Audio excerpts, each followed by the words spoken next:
Assalamualaikum warahmatullahi wabarakatuh. Kembali lagi kawan di Legenda Catur Dunia. Turnamen Over the Board Tata Steel Chess India Rapid dan Blitz 2024 sudah selesai kawan. Baik untuk Rapidnya ataupun Blitznya kawan. Siapa juaranya? Siapa juaranya?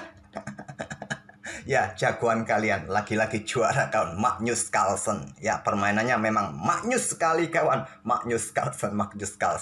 Magnus Carlsen mengunci gelar juara di sesi Blitz ini saat dia mengalahkan Arjun Erigaisi di game ke-17 kawan. Nah, tersisa satu game, tapi sudah cukup bagi Magnus untuk memenangkan sesi Blitz. Sekali lagi, selamat buat King Magnus, selalu Magnus permainannya kawan, mendapatkan 13 poin. Selisih 1,5 poin atas Wesleso yang menempati posisi kedua. Nah, Magnus Carlsen di sesi Blitz ini kawan memetik 9 kali menang, 8 kali remis, dan hanya 1 kali kalah. Kalah oleh Arjun Erigaisi kawan pada game ke-8, namun dibalas Magnus pada game ke-17. Kita tidak ulas permainan Magnus versus Arjun ya, kita lihat saat melawan Dani Dubov pada game ke-16, langsung ke papan analisisnya. Pokoknya kawan, lakonnya ini Magnus Dubov. Kalau sudah ada di satu ring kawan, ya lakonnya adalah Magnus Dubov. Mau gimana lagi? Oke, ini adalah game Blitz kedua. Magnus pegang putih, pion E4, pion E5, kuda F3, kuda C6, gajah B5, Ruy Lopez, pion A6, gajah A4, kuda F6, kuda C3, gajah E7, rokade, pion B5, gajah B3, rokade. Satset saja kawan ya, sering kita ulas permainan Ruy Lopez, kalian pasti paham betul. Bagi kawan-kawan yang belum paham mengenai pembukaan Ruy Lopez, sudah sering admin ulas ya. Di playlist nanti Ruy Lopez saya sertakan di akhir video, mungkin kawan-kawan yang baru belajar bisa korek-korek semua game-game Ruy Lopez yang pernah admin ulas. Oke, dengan pion D3 kawan, pion D6, pion A4, benteng B8, pion pukul, ambil balik, Magnus mempunyai lajur A yang terbuka penuh bagi bentengnya. Nah, pion H3 lanjut Magnus, kontrol petak G4. Dubov juga melakukan hal yang sama dengan pion H6. Benteng E1, benteng E8, nah kuda ke E2 untuk dibawa petak G3. Biasanya manuver kuda ini kan berkembang ke petak D2, kemudian petak F1, baru kuda ke petak G3. Ya, hampir mirip idenya yang akan dimainkan oleh Magnus kawan. Nah, gajah F8 perkuat ruang gelapnya kawan di sini. Nah, juga buka akses benteng bermain langsung di lajur E. Kuda G3, ada gajah E6 menantang pertukaran, ditolak Magnus dengan pion C3 untuk kontrol petak B4, petak D4, buka akses menteri berkoneksi dengan gajahnya, dan Dubov yang mendahului pertukaran gajah terang ambil balik oleh menteri, kemudian baru dorong pion pusat D5 untuk membuka permainan petak pusat. Ditolak, Magnus lebih memilih kembangkan perwira minor terakhirnya gajah E3. Kemudian menteri naik ke petak D7, koneksikan dua benteng. Magnus angkat benteng A6, disusul benteng satunya dobling di lajur A, kuasai satu-satunya lajur yang sementara terbuka penuh. Benteng E6 untuk perkuat posisi kudanya juga. Nah, benteng EA1, pion B4. Menteri ke A4, menteri ke A2 menghindari lajur B yang akan dibuka oleh Dani Dubov merupakan opsi terkuat. Magnus memilih langkah yang cenderung beresiko kawan. Dorong pion C4, menciptakan ruang lemah, lubang lemah yang bisa diisi oleh lawan. Dimanfaatkan betul oleh Dubov dengan pion D4-nya. Setelah gajah D2, menteri mundur ke E8, ke C8 kalau mau kawan yang kuat. Tapi Dubov sepertinya ingin bermain di lajur E kawan. Tapi sementara tertutup. Apakah kuda manuver, terus pionnya siap dorong untuk membuka lajur E, pion F ini kawan? Kita lihat saja. Menteri A4 menghindari lajur B, menekan kuda, juga persiapan mungkin menantang pertukaran benteng agar benteng yang di bawah naik ke baris belakang nanti. Pion G6, kuda E2, lanjut Magnus, kuda H7, ya idenya persiapan bermain dengan pion F, jelas kawan, untuk membuka lajur E, untuk serang lajur E nanti ke depan. Kalau Stockfish menyukai benteng ini ke petak B6 menantang pertukaran, kalau ditolak kawan mundur lagi. Tapi kuda H7, kemudian Magnus terus bawa kudanya ke C1, sekarang pion F5, pion pukul, ambil balik, kuda B3, nah benteng D8, benteng E1 lanjut Magnus. Melanjutkan manuver kuda merupakan opsi terkuat kawan, menantang pertukaran pressure kuda Disney. Mungkin kuda ini menolak bergerak ke petak B8, ya kalian dahului pertukaran benteng, kemudian kuda B7 untuk ancam benteng, persiapan ambil pion ini kawan. Memilih dengan langkah benteng E1 Magnus bermain. Sekarang kita berada di langkah ke-27 kawan. Magnus masih punya 55 detik, sedangkan Dubov tersisa 30 detik. Mulai dorong pion E4, langkah bagus. Dan menurut engine diterima saja. Memang nanti ada dua pion yang cukup mengganggu kawan. Nah, ambil saja pion E4, ambil balik, kan mendapatkan kuda di peta C6. Tapi Magnus kalah kualitas ya. Tapi idenya mirip juga yang akan dimainkan oleh Magnus dengan gajah F4. Nah, pion ambil kuda F3, di sini benteng pukul benteng, ambil balik, menteri ambil kuda menantang pertukaran. Cuma posisi Magnus dalam posisi yang kalah kolaps kawan. Silakan kalian pause video ini untuk beberapa detik dan coba temukan langkah kemenangan bagi Dani Dubov. Ancamannya skakmat ataupun mendapatkan menteri. Petunjuknya di situ. Kira-kira seperti apa? Oke, apakah kalian menemukan langkah benteng naik ke peta D6? Ini adalah langkah terbaiknya. Dubov terburu-buru melakukan skak langsung kawan. Maklum, kontrol waktu tersisa 7 detik. Sudah dalam posisi panik. Mengkalkulasi langkah seperti ini juga tidak mudah kawan.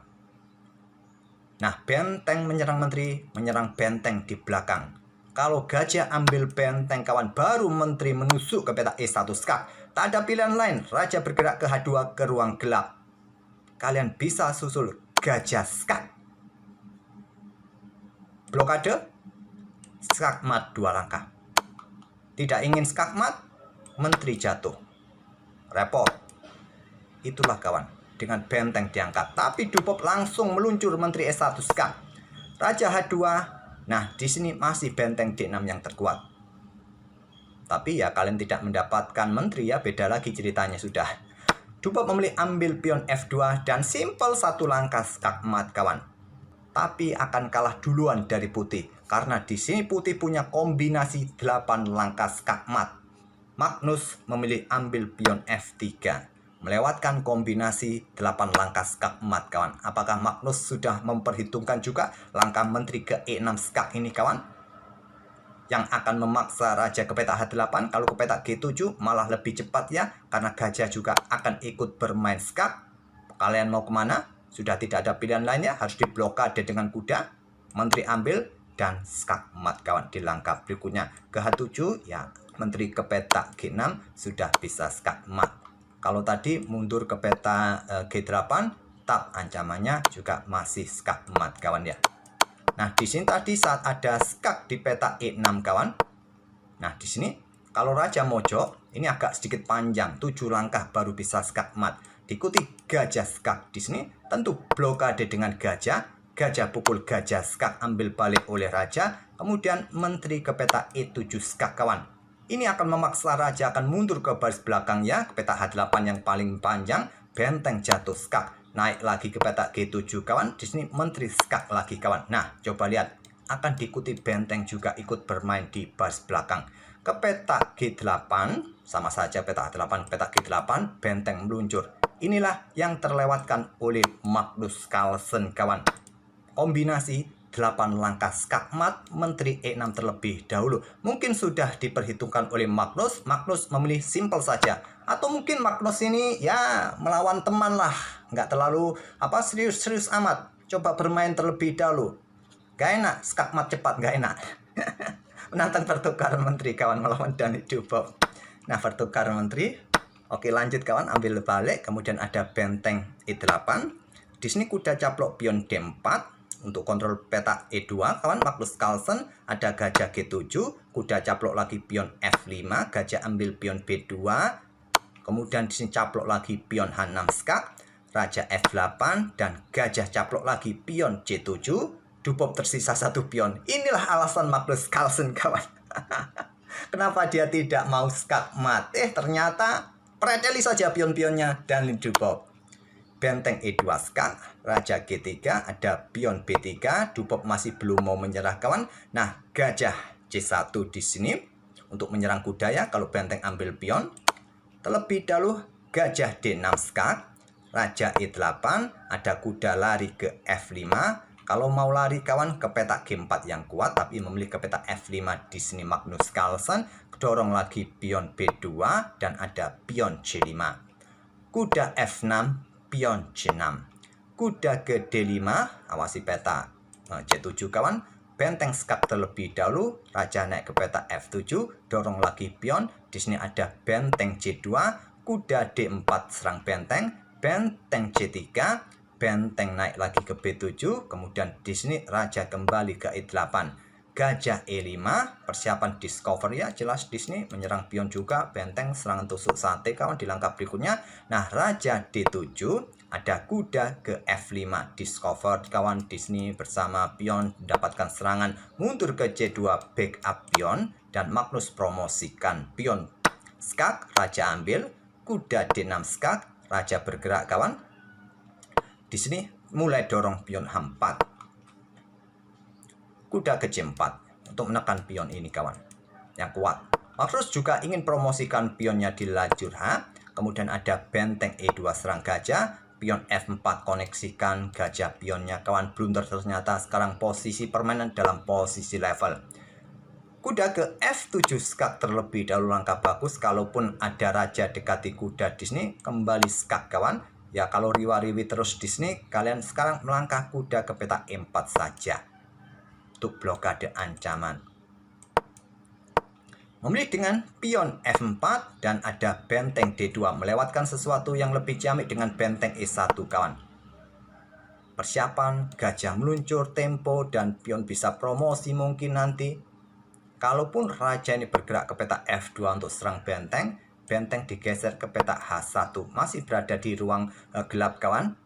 Nah, kalau di sini bergerak ke ruang terang agar tidak kena tempo, ya sikat saja sekarang pion ini bisa promosi, sama idenya ya. Tapi dupop, maksud saya ya dupop ya, hitam ya. Dupop dengan benteng D2, coba rebut pion ini. Raja G4 benteng ambil pion D3 dan sudah saatnya pion F didorong saja. Tapi memilih raja F5, dupop melangkah kuda C7. Kesalahan kawan, sekarang posisi Magnus dalam posisi menang. Kalau ingin mendapatkan remis kawan, bisa dengan cara seperti ini. Nah, gajah ambil pion F4, menyerahkan pion yang di sini kawan. Kalau diambil oleh gajah ada benteng F3. Kalau ada raja ke E4 dekati kuda, dekati benteng, sikat saja gajah skak. Memang kalian kehilangan kuda kawan, tapi kalian juga bisa mendapatkan pion putih dan atau kalian promosikan terlebih dahulu, sikat ambil pion putih. Dengan komposisi seperti ini, permainan bisa berakhir remis kawan. Tapi dengan langkah kuda C7, Magnus melakukan manuver kuda ke F7 skak. Raja geser, memang terjadi pertukaran kuda, cuma masalahnya di sini kawan, tempo. Gajah E5, discover check. Pion jatuh kawan. Dan Magnus masih mempunyai 2 pion. Raja geser, mundur ke E8, gajah ambil pion B2. Pertukaran gajah. Sudah sangat jelas Magnus menang dalam permainan endgame seperti ini kawan. Ya, kalau tadi ya, di sini benteng ini ambil pion yang ada di peta H5, ya ancamannya raja G6 kawan. Opposite, benteng meluncur skak dengan tempo ancam benteng hitam. Jadi, ya jelas, dupop tidak akan berani ambil pion H5 ini. Mundur saja ke peta H1, benteng B8 skak, raja H7, raja E7 kawan. Persiapan berikan jalan bagi pion di lajur F, benteng E1 skak. Bergerak ke F7 sekarang. Benteng A1, pion mulai dorong, skak kawan, maju ke F8. Di sini ada raja G6, sudah tidak mempunyai tempat lagi ya raja kalau mundur ke peta ini ya. Sedikit demi sedikit pion ini didorong maju, tapi dupop memilih untuk mendekati pion, percuma juga. Mulai dorong pion kawan dan raja bergerak ke sini dan bisa promosi atau ke sini bisa promosi. Raja mundur ke H7 dan Magnus geser rajanya ke E8, dupop menyerah. Pion ini bisa promosi. Kalian tangkap, ya inilah. Nanti akan ada endgame benteng ditemani raja, sudah cukup untuk bisa menskakmat raja hitam. Oke, permainan yang panjang kawan berakhir di langkah ke-72 saat Magnus ini geser rajanya ke peta E8, dupop menyerah. Lagi-lagi dupop kalah dalam permainan endgame benteng versus benteng. Ya, walaupun tadi Magnus mempunyai kesempatan menang lebih cepat kawan, tapi karena melawan konco kawan, CS ini, CS. Jadi jangan terburu-buru untuk skakmat dia. Santai saja, panjang saja gamenya seperti ini. Oke, semoga permainan dari keduanya ini bisa menghibur kalian kawan. Sekali lagi selamat buat King Magnus yang memenangkan sesi rapid ataupun sesi blitz. Sapu bersih semua kawan. Lagi-lagi Magnus, lagi-lagi King Magnus. Untuk kategori woman-nya ada Katerina Lagnoya memenangkan sesi blitznya, sedangkan sesi rapidnya dimenangkan oleh Alexandra Goryakina. Sekali lagi selamat buat para pemenang, dan mungkin admin melewatkan game-game yang bagus lainnya kawan, bisa kalian tulis, bisa kalian rekomkan di kolom komentar. Kita akan bertemu di video-video berikutnya. Terima kasih. Wassalamualaikum warahmatullahi wabarakatuh.